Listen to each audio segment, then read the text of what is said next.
Hello साथियों, कैसे हैं? स्वस्थ हैं, मस्त हैं और निश्चित रूप से फर्स्ट ग्रेड की तैयारी जुट गए होंगे। इसी आशा और विश्वास के साथ शानदार सेशन में आप सभी का हार्दिक स्वागत और अभिनंदन।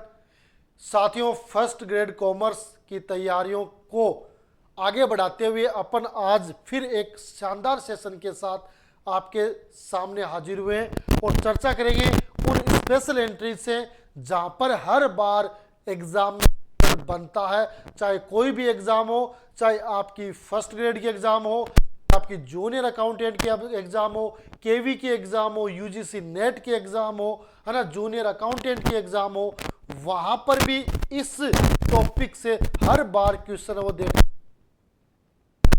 विद्यार्थियों के ये चीज समझ में नहीं आता कि ये स्पेशल एंट्रीज होती क्या है, का किस है वो किया जाता है। तो उन पे आज के सेशन में चर्चा करेंगे। जो भी साथी, जो भी विद्यार्थी हमारे साथ जुड़ रहे हैं, उनसे हमारा इतना ही निवेदन है कि आप अपने इस प्यारे से चैनल को सब्सक्राइब कर लें, साथ में बेल आइकन दबा दें ताकि हमारे वीडियो अपलोड किया जाता है तो उसका नोटिफिकेशन आपको सबसे पहले मिले। और साथ में अगर आपको वीडियो पसंद आए तो वीडियो को लाइक कर दें और चैनल को सब्सक्राइब करने के साथ वीडियो को दोस्तों के साथ भी शेयर कर दें, क्योंकि कॉमर्स में इतनी ज़्यादा स्ट्रेंथ नहीं है कि हर बच्चे के पास ऑनलाइन प्लेटफॉर्म के जो संसाधन है वो उपलब्ध हो सके। क्योंकि इस महंगाई के ज़माने में एक ऐसी चीज़ जो आपको फर्स्ट घर बैठे उपलब्ध हो रही है और वो है आपके फर्स्ट ग्रेड की तैयारी करने के नोट्स। इनको अपना नोट्स माने और इनके आधार पर आप तैयारी करना शुरू कर देते हैं तो निश्चित रूप से 2025 में आपका सिलेक्शन पक्का होगा, है ना। मन के हारे हार है और मन के जीते जीत। अपने मन को इस तरीके से मजबूत कर देना है, खुद तैयारियों में लग जाना है, सेल्फ मोटिवेट होना है और अगर ये सारे काम आप करोगे निश्चित रूप से आपका सिलेक्शन है वो हो जाएगा। कोई रोकने वाला नहीं है, पर सबसे पहले अपने मन को जीतना पड़ेगा, खुद को जीतना पड़ेगा। मैं आपको कुछ भी बता दूं,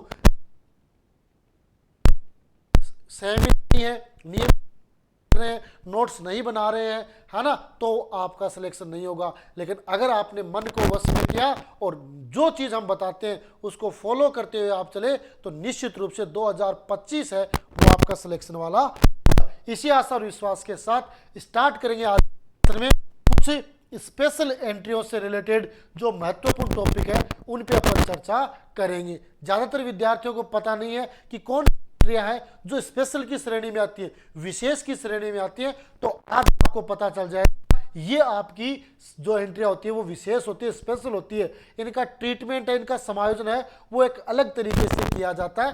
तो ठीक है, सेशन को स्टार्ट करेंगे और फटाफट इस सेशन को शेयर करेंगे साथियों के साथ। तो वो साथियों स्टार्ट करेंगे आज के इस सेशन को और कुछ है ना, कुछ विशिष्ट व्यवहारों के संबंध में आपकी जो जनरल प्रविष्टियां हैं, जो जनरल है उसके ऊपर चर्चा। सबसे पहले आपकी बात आती है नंबर 1, स्वामी द्वारा निजी प्रयोग हेतु माल का आहरण, है ना। जो स्वामी कौन होता है?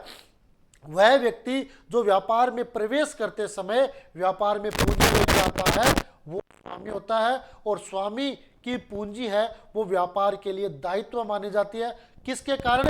पृथक अस्तित्व की अवधारणा के कारण, व्यवसायिक इकाई की अवधारणा के कारण। व्यापार और व्यापार का स्वामी दोनों अलग अलग होते हैं और इस वजह से व्यापार के स्वामी की, अगर व्यापार का स्वामी व्यापार से पूंजी निकालता है तो वो कैपिटल में से अतिरिक्त पूंजी लेके आता है तो उस पूंजी पर उसे दिया। लेकिन वो एक नॉर्मल प्रविष्टि है, ये एक विशेष प्रविष्टि है कि अगर स्वामी माल का करता है, किसका? माल का, उस वस्तुओं का, जिस वस्तुओं का उत्पादन उस संस्था में हो रहा है, वस्तु का आहरण करता है, उसको निकालता है व्यापार से, तो माल, इसलिए अपने को ये ध्यान में रखना, ये विशेष प्रविष्टि मानी। कौन सी? स्वामी द्वारा निजी प्रयोग हेतु माल का आहरण, है ना। बहुत बार जो मालिक होता है वो अपने निजी प्रयोग के लिए उस व्यापार से माल का आहरण है। तो इसके बारे में ट्रीटमेंट है। व्यापार का स्वामी निज व्यापार देता है, धारण करता है, माल निकालता है। तो जो पृथक अस्तित्व की अवधारणा, व्यापार के स्वामी का अस्तित्व है, व्यापार से अलग होने के कारण उसका खाता, कौन सा खाता? बहुत बार प्रश्न पूछा जाता है कि व्यापार के स्वामी द्वारा अपने निजी प्रयोग के लिए माल निकाला जाता है, माल का आहरण किया जाता है, तो कौन सा खाता डेबिट होगा? तो ये ध्यान रखना, आहरण खाता डेबिट होगा। तो एंट्री क्या हो जाएगी? टू क्या होगी? कैश नहीं, कैश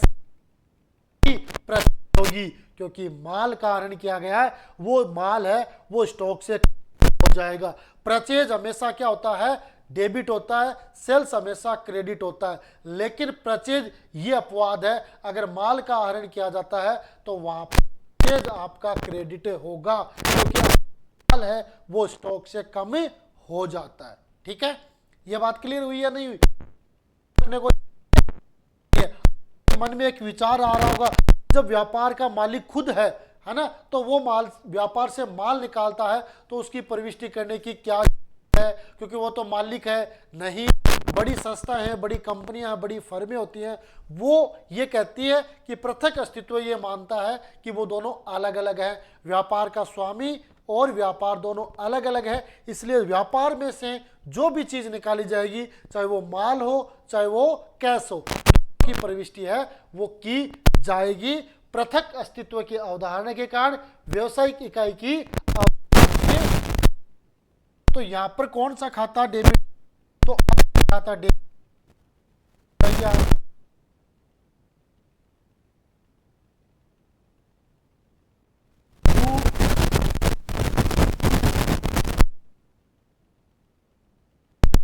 ये अपने को ध्यान में रखना है। तो यहां पर ये क्वेश्चन बनता, बहुत बार बना, कि कौन सा खाता डेबिट किया जाएगा, कौन सा खाता क्रेडिट किया जाएगा। बताओ, देखिए ये बात समझ में आई नहीं आई?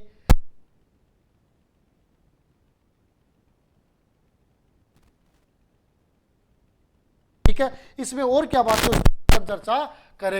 देखो, यहां पर माल का विक्रय नहीं किया गया है, माल को बेचा नहीं, स्टॉक में से कम हुआ, किंतु क्रय किए गए माल में कमी आती है, जो आपका स्टॉक है उसमें से कमी आती है। अतः क्रय खाते को लागत मूल्य से क्रेडिट किया जाएगा। जब सेल्स होता है तो उसमें क्या ऐड होता है? उसमें आपका प्रॉफिट है वो भी ऐड होता है। लेकिन जब उस माल को व्यापार से आता है तो वो लागत मूल्य पर होगा, न कि सेलिंग मूल्य या सेल्स मूल्य पर दिखाया जाएगा। उसे लागत मूल्य पे दिखाया जाए क्या उसकी कॉस्ट है, क्योंकि वो माल बेचा नहीं है, उसमें प्रॉफिट इंक्लूड नहीं है, सिर्फ और सिर्फ उसकी कॉस्ट है, उस पे आपको शो करना सकता है। जैसे वो दे दे कॉस्ट 70,000 और सेलिंग प्राइस 80,000 और दोनों एंट्री दे दे, ये दे दे एक जगह 70 के हिसाब से दे दे और एक जगह है वो 80 के हिसाब से दे दे। निम्न में से कौन सी सही है? तो अपने को ध्यान रखना, सही होगी जो कॉस्ट पे है, ये एंट्री हो जाएगी ड्रॉइंग अकाउंट या टू परचेज अकाउंट, ये इसकी प्रविष्टि हो जाएगी। ठीक है, समझ गए मेरी बात? ये होता है स्वामी द्वारा जब माल का आहरण किया जाता है ना। बढ़िया, ये फटाफट क्लास है, देखो ज्यादा अनावश्यक बात नहीं अपने को। सेकंड, नमूने के स्वरूप में माल का मुफ्त वितरण, इसको क्या कहते हैं? फ्री सैंपल, है ना। क्या कहते हैं? नमूने के रूप में फ्री सैंपल। जैसा कि आप सब जानते हैं, बहुत सारे विद्यार्थियों ने देखा भी होगा कि स्कूल या कॉलेज में जो टीचर्स पढ़ाते हैं उनके लिए जो राइटर की बुक है, वो जो एमआर होता है, रिप्रेजेंटेटिव होता है, रिप्रेजेंटेटिव वो आता है, और वो सेल्समैन भी कह सकते हैं उसको, वो आके है ना वो देता है, या पासबुक वो देता है ना। तो वो क्या होती है? फ्री सैंपल होती है, उनसे किसी प्रकार का कोई पैसा नहीं। तो फ्री सैंपल भी आपके उस माल में से कम हो जाता है जो आपने तैयार किया है। तो फिर भी क्या होगा उस पर अपन चर्चा, ये भी एक विक्रय नहीं माना जाता है ना। व्यापारी विक्रय की मात्रा है ना में वृद्धि करने के से विज्ञापन के रूप में कुछ माल जो निःशुल्क नमूने के रूप में क्या कहता है वितरित किया जाता है, तो इसे व्यवसाय का खर्चा माना जाता है। क्योंकि खर्चा तो है ही, क्योंकि इसमें जो कॉस्ट होगी वो तो होगी, क्योंकि इसको बेचेंगे तो प्रॉफिट हो, लेकिन इसको बेचा नहीं है, सिर्फ संवर्धन के लिए, व्यापार में वृद्धि करने के लिए, माल को ज्यादा से ज्यादा बेचने के लिए फ्री सैंपल है वो दिया जाता है। और उस फ्री सैंपल के माध्यम से क्या होता है, जो डॉक्टर्स होते हैं उनके पास जो एमआर होते हैं वो अपनी कंपनी के जो दवाई और उनको दिखाते हैं कि भाई ये प्रोडक्ट अपन बेच रहे हैं, के लिए खर्चा माना जाता है।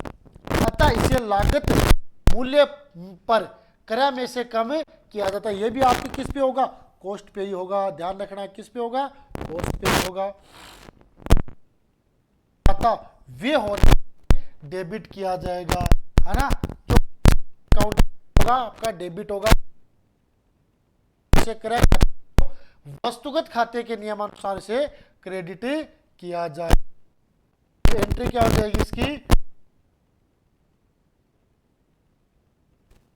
क्या हो जाएगी, फ्री सैंपल अकाउंट या टू परचेज है वो इसकी प्रविष्टि हो जाएगी, है ना।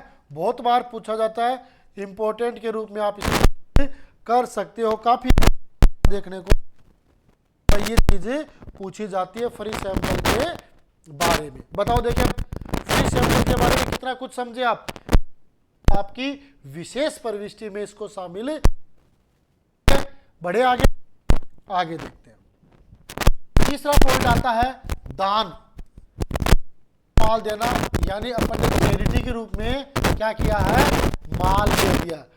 कई बार देखना कि भाई कोई ऐसी कोई संस्था जिनको अपन सहायतार्थ उनको चैरिटी के रूप में डोनेट करते हैं, तो वो भी आपका जो गुड्स है वो आपके स्टॉक में हो जाए, क्योंकि ये माल की भी क्या नहीं है, बिक्री है ना, अपितु व्यवसाय के लिए खर्चा माना गया।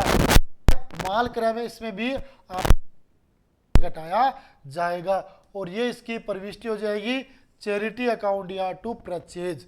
यहाँ पर भी आपका जो परचेज है वो कम हो रहा है और इस परचेज को खाना ध्यान में रखना।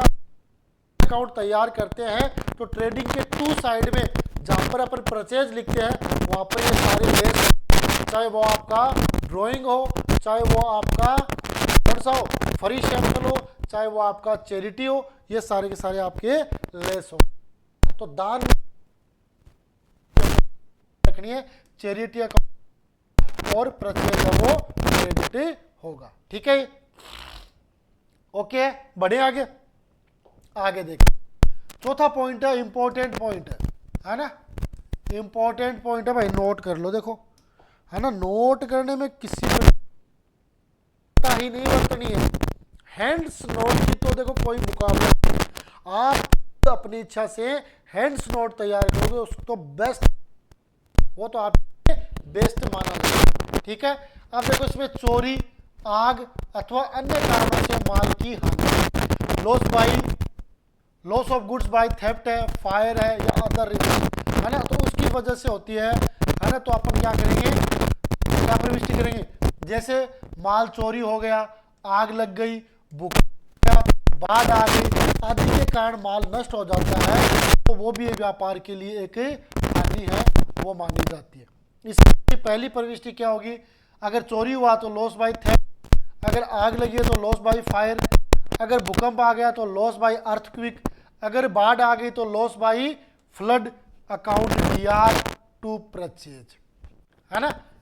ये तो प्रविष्टि।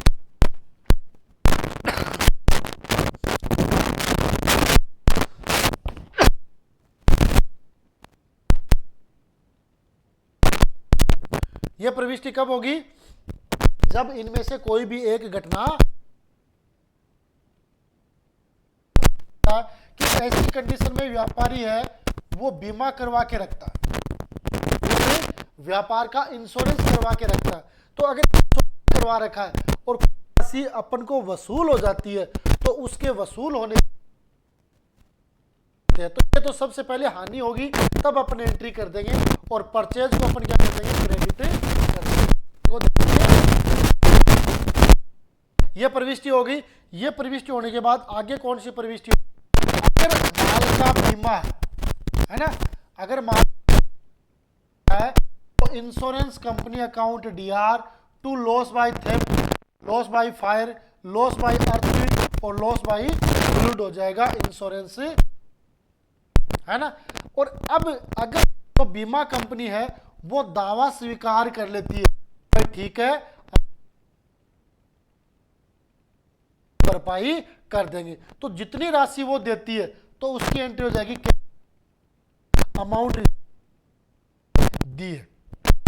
जैसे मान लो पूरा तो स्वीकार नहीं करेगी, जैसे मान लो 1 लाख रुपए का जो अपना इंश्योरेंस था, है ना, बीमा कंपनी ने 80,000 का एक्सेप्ट कर दिया, है ना, तो यहाँ पे अमाउंट कितनी आ जाएगी, ये 80,000 आ जाएगी, ये आपका लॉस है वो 20,000 आ जाएगा, टोटल है वो प्रीमियम 1 लाख रुपए, है ना, क्योंकि दावा पूरा कंप्लीटली स्वीकार नहीं किया जाएगा।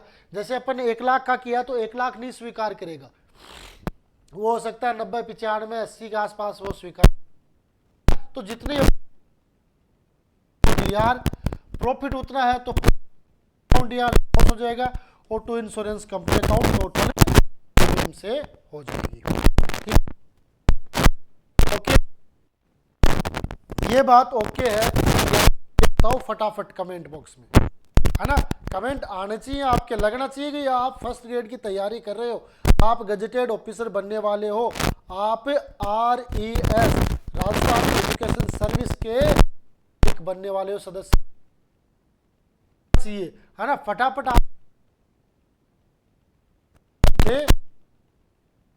इसके बाद देखो अपन डिस्क्रिप्टिव पढ़ने के बाद MCQ सीरीज भी स्टार्ट करेंगे, जिसमें आपके जितने भी जो शंका समाधान है वो सब वहां पे दूर बड़े।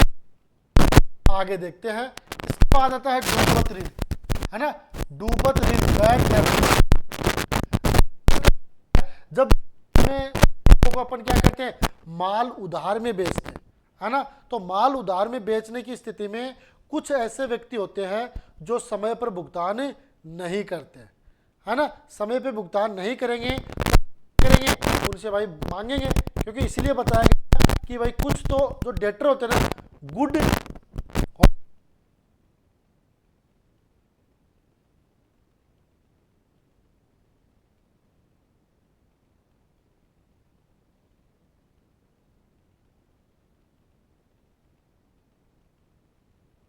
तो उनको क्या कहा जाता है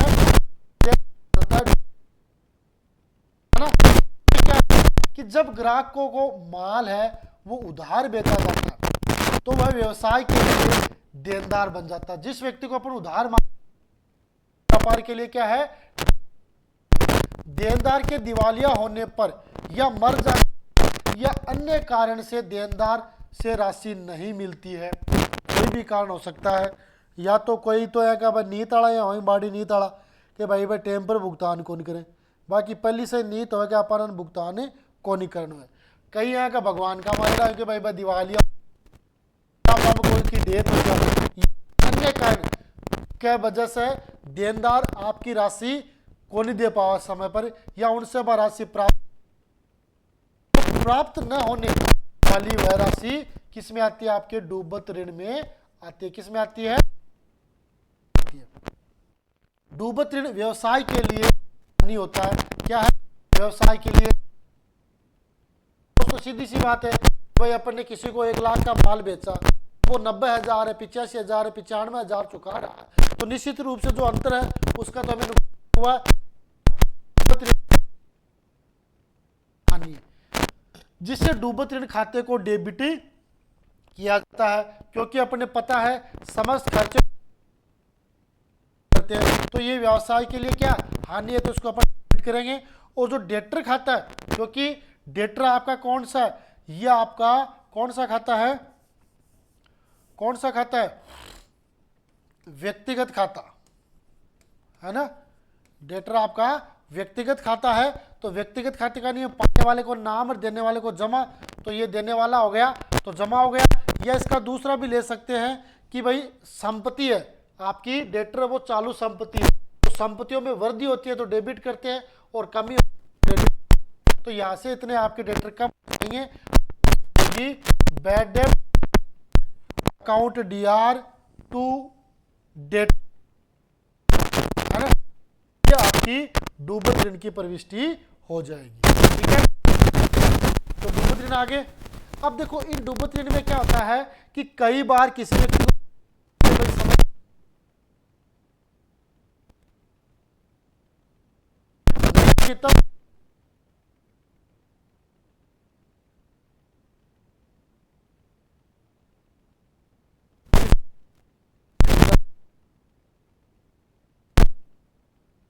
काम गलत किया,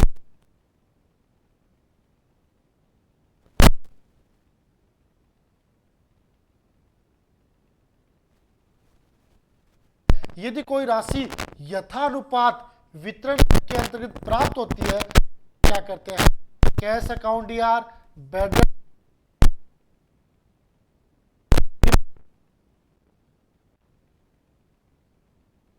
प्राप्त हुआ, यहां पर उससे आधी राशि प्राप्त होगी। जैसे मान लो 10,000 रुपए डूब रहे हैं और उससे अब 8,000 रुपए प्राप्त हो गए, है ना, तो देखो ये तो हो जाएगा 8,000, बैड डेब्ट हो जाएगा 2,000 और ये हो जाएगा 10,000, है ना। ये कब होता है, जब थोड़ा बहुत भी पैसा प्राप्त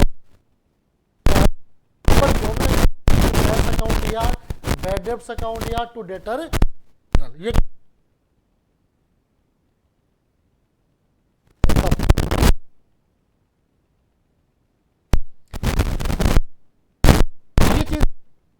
डेब्ट से, तो बैड डेब्ट है वो समाज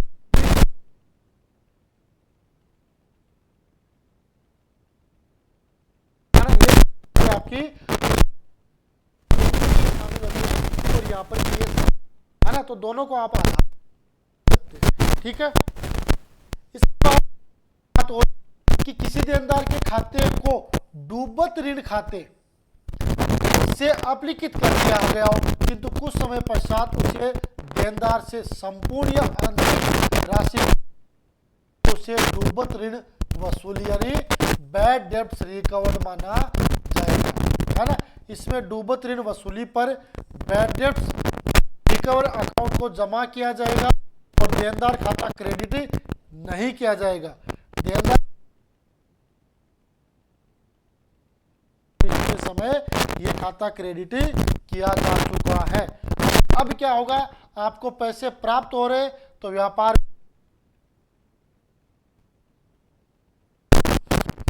कैश टू क्या हो जाएगी, कैश अकाउंट।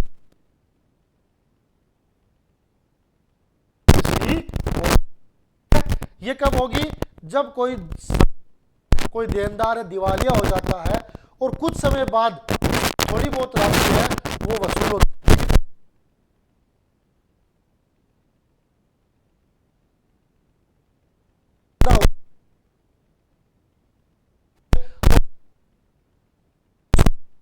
मान लिया था,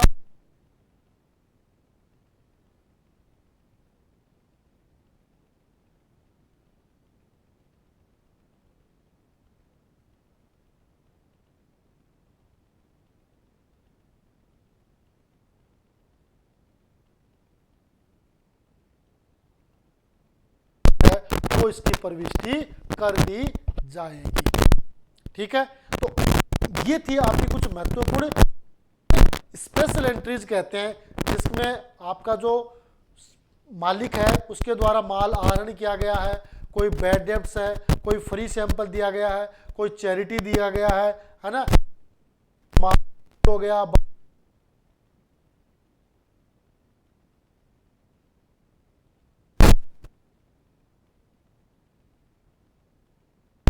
रामबाण साबित होगी, का पत्थर है वो साबित होगी।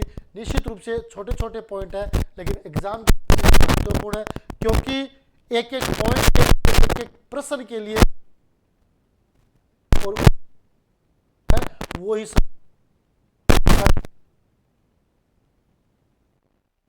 है तो अपने को एक एक पॉइंट पे ध्यान देना है, खुद के जो हैंड्स नोट है वो तैयार करना है, सेल्फ समय रिवीजन करना। ये नहीं कि आज पढ़ लिया 5 महीने बाद पढ़ रहे, नहीं, प्रयास करना है कि 15-20 दिन 1 महीने बाद फिर उसका नंबर आए, फिर उसका ठीक है अकॉर्डिंग जिसमें कुछ और जानकारियां आपके साथ साझा की है। निश्चित रूप से आज का जो सेशन है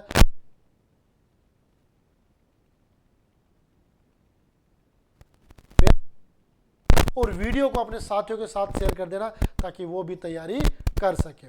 साथ में जो भी विद्यार्थी हमारे का लिंक आपको वीडियो आएगा,